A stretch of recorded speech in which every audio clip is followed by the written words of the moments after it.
Oh, sweet.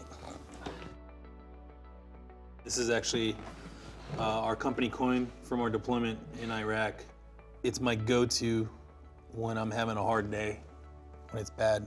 You just remind yourself that these were some of my worst days.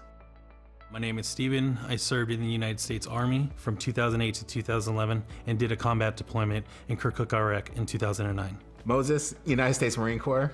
I did 2 deployments, one in 2004 in Camp Takadam, Iraq. The second one is in 2006 in Ramadi in Iraq, and I served from 1999 to 2006. We were actually at a veterans event at the Padre game. He had been working in the veterans field for quite some time and, graciously introduced himself.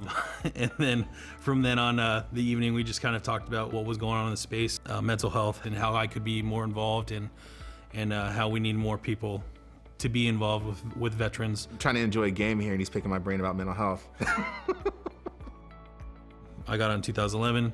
Within the first 6 months, I didn't know what to do. I was having the biggest struggle of my life. The transition is one of the biggest issues for our combat vets because you're gonna feel that loss of self-identity and no one's gonna be able to understand who you are. We all have our bad days. The depression hits and all of a sudden you don't wanna get out of bed again. And it's like, here we go again. Mental health isn't a veteran's thing. We don't have the market cornered on PTSD and TBI. And so mental health is such a human issue. Growing up in the 90s, where mental health issues was an automatic crazy sentence, or you're just weak, or the toxic masculinity of, oh, you're crying, so you must be less of a man. And realizing how damaging all that was for the first 20 years of my life, and wanting to create something better for my kids to where vulnerability and saying that maybe I'm not okay is completely okay. And that's a sign of strength more so than sucking it up and bottling up and exploding later on in life. To be able to deal with my own issues, it's actually made me stronger and more resilient. And hopefully that I'll have the ability to pass that on to my son.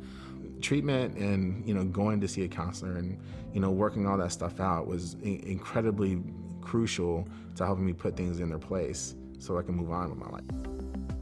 It's hard to be strong all the time, and having people like Moses, it allows you to be somewhat not weak but vulnerable, so you can allow yourself to really kind of go through those emotions that we try not to go through because we're trying to be strong for everyone else. I think everybody should have someone like that in the corner.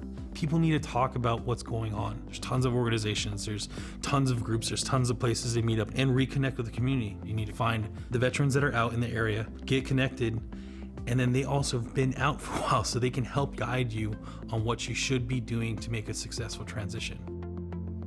I keep these with me. I used to wear them every day. These are the Army values. The acronym is leadership, loyalty, duty, respect, selfless service, honor, integrity, and personal courage are our values. And that's what I continue to live every day. This is a bad picture, but it encapsulates what I love the most about just being healthy. And that's a view of me grabbing coffee in Southern California. There's days where I'm just really taken aback by the beauty of this place and just having the ability to be in the moment. Just, drink coffee with a clear head and not worry about a thing. You look around and it's beautiful. Our worst days are behind us. You're here. You have goals. You want to do certain things. So get the help and get going.